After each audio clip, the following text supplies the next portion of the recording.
Levi Apparel, like and subscribe. Heading to the J.O.B. Almost did. Hey guys, and ladies, thank you again for liking and subscribing. If you're here, please like and subscribe. As usual, we got content galore coming. Alright. So got another video I was supposed to post. About to post that pretty soon, but you know, it is what it is. So yeah, I just wanted to talk about some things and just put in perspective some things that I want to help you know, up and coming YouTubers to know. And what it is like, yo, listen, I've been watching some of my videos and how I've grown somewhat and how I need to improve on certain things. And what I notice about most of those videos is like they're not ranking much, you know. The most I have on like one video is maybe like, I think it was like 80 something bucks. If you don't know how this whole thing works, YouTube thing works, basically you have a video that you post. The video, if you're monetized, you hit that 1,000 subscriber count and 4,000 viewing hour. From what I understand, in the year, right now we're in the 2022. It may be subject to change, I don't know. So just check what your monetary guidelines are. But once you become monetized, in the beginning, you don't make a lot of money at all. As a matter of fact, sometimes you don't make, you barely scratch the surface of even $100. And part of that reason is because just recently I started learning like, yo, people don't like ads. That's number one, right? People don't like commercials. That's number one. But guess what? In order for your video to strive and actually make you money for the content that you're showing, you need to add more advertising on your videos. Because at the end of the day, it's like they may skip 2, 3, 4 advertisements if you have that many and your videos that long. But at least there's one that's gonna catch their eyes that they actually like, that they may, you know, watch till the end and like maybe even click on it because it's something that they want. Remember, when you're watching a video and an advertisement comes in, sometimes that advertisement might be something that the viewer may want that they forgot to order, like, you know, or it may be something that they were thinking about that Google recognizes and sends a video their way. So advertise, and stop thinking like, oh, you know what, I really don't want people to see that much advertisement on my video because it takes away from the video. Listen, a person, the minute you started the video, within 2 minutes of the video, the person already lost interest, unless it's something that they really want. You know, like, for example, I'll watch a video and let's say if it's on a printer that I have and I'm looking to see a good example.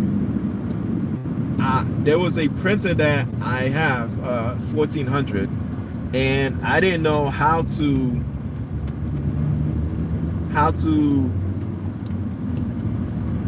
get to the waste ink line to take the waste ink line and redirect it towards a oh man, traffic. Man, nobody's moving. What a day. Now I'm gonna be late. Oh boy. Come on. Anyways, so what was I talking about? Snap, I forgot. Video advertisement. Dang. Yep, I forgot. Well, anyways, let me just say, like, yeah, basically when you get your videos advertised, because I was talking about like the way say, oh yeah, after episode 1400, I was trying to change it to like DTF, but in order to do so, I need to know where that waste ink tank is. So I ended up watching a video that was, I think it was like at least 20 to 30 minutes long, and I watched the whole thing. You know, I even enjoyed some of the commercials that was on there. You know, the advertisement, the ads or whatever. But I stood there and I watched the whole thing because I needed to know about this waste ink tank line. So I actually watch it, right? So in certain situations, people will watch the whole video, but majority of the time it's like the first 2 to 3 minutes, people lose interest, man, or lady.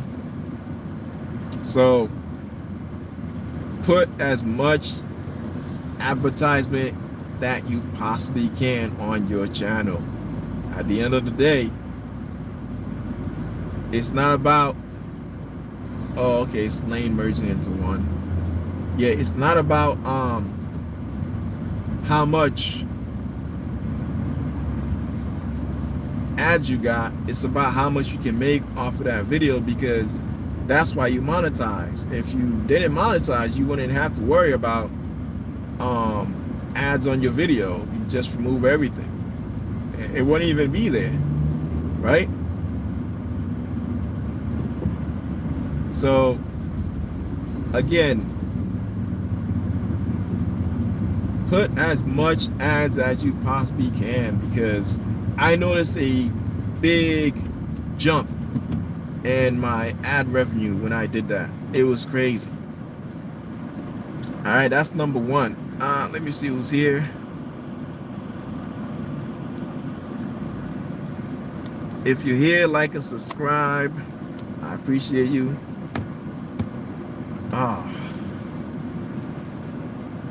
Oh man, I am at a standstill. Nobody's moving. This really sucks. But yeah, like I was saying, like put ads, right? And basically this talk is for those who have just gotten monetized, that don't know this, because I didn't know this. It's been a whole, I think, year since I've been monetized, and I barely had any ads on my videos. I normally don't even add ads on my videos. It's like whatever YouTube puts on there as far as like ads and where they place the ads, that's what I leave it at. And I didn't even know I could change it. You know, I didn't even know I can add amount. I can add more ads. I can take I can put less ads. So just a little tip I'm giving to you: add more ads onto your video so you can rank up more money on your YouTube channel, because we're getting pennies out there, man. It's really low. At the end of the day, you may think that you're not here for money on your channel, but if you monetize, that's a lie. You know, if you're not here for ads or getting money on your videos, then you might as well demonetize, because there's no point of you saying it but the opposite is happening, you know. So if you're here again, like, subscribe. Levi Apparel.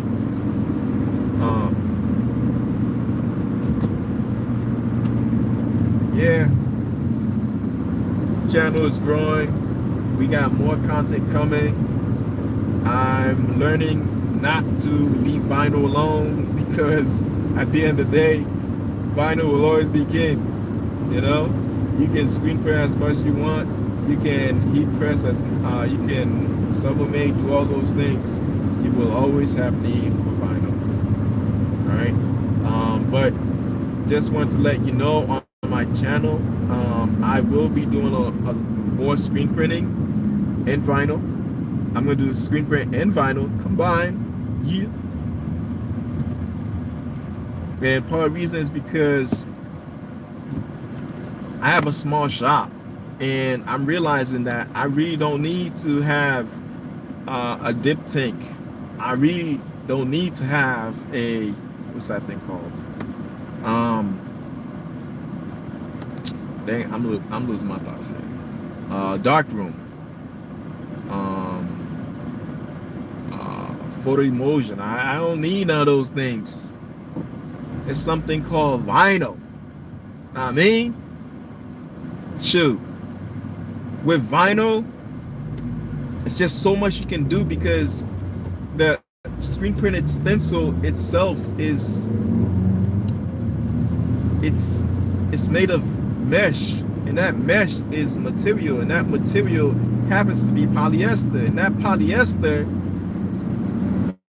can adhere to vinyl HTV, or I should say the opposite. The vinyl HTV can adhere, can stick to the mesh because it's fabric. You know, that's what vinyl does. It sticks to stuff. You know, and you can power wash that baby as much as you want to remove whatever you want, or just wash it off with just regular soap. You know, it's not coming off wherever the vinyl has adhesive stuck onto the mesh. You know, unless you're really power washing the heck out of that thing, but it's barely gonna come out. So you can use it over and over. You're not poking holes into it. You're good to go. And if you are, the what I do and what I'm going to be teaching on the channel is buying screen printed screens that you can I don't know what, not reclaim, because reclaim just means that you remove whatever emulsion was on it, and now you have a clear or a clean screen that you can put emulsion on, so you can create the next stencil, right? But how to remove a screen printed I'm sorry, not how to remove the mesh off of the, what's this? Oh, good afternoon, kings and queens. Hey, what's going on? Thank you for liking, subscribing, and thank you for commenting.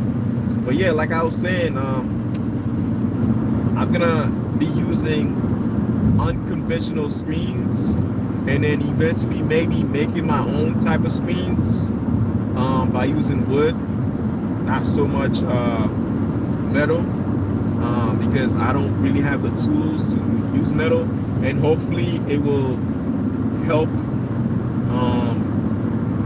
create different type of screens being made, because like I'm tired of having a screen that I can't do anything with except just how are you doing today? Oh, I'm doing great. I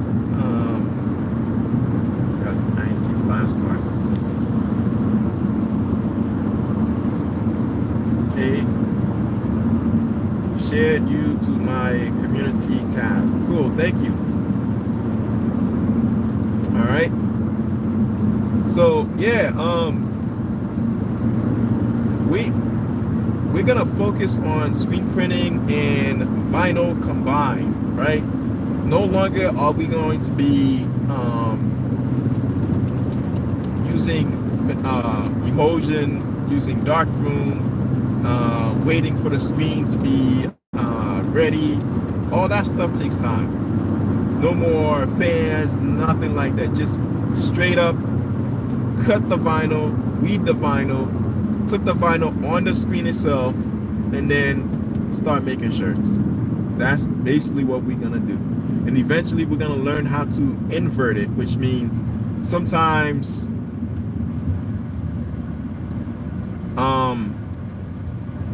You may want some parts to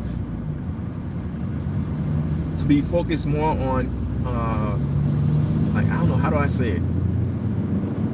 Okay, so let's say if you have a screen, you may not want the ink part to be the shirt.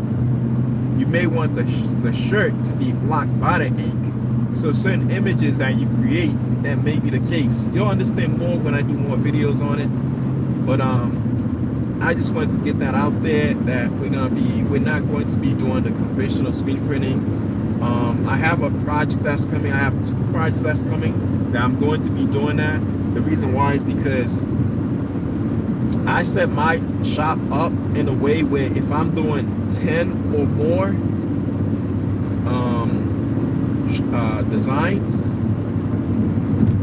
I mean a t-shirt design for somebody, if it's 1, I'm going to be using screen printing. If it's 2, I'm going to be using screen printing. If it's 3 or more, and like as far as like multicolors and stuff, I'm going to be using DTF. If it's just 1 multicolor, I'm going to be using DTF.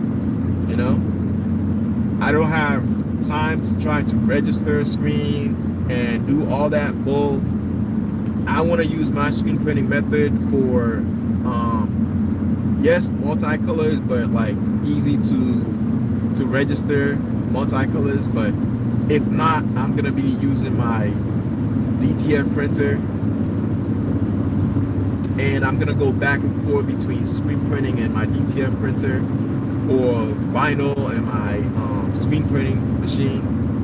You know, so the main focus is to get as much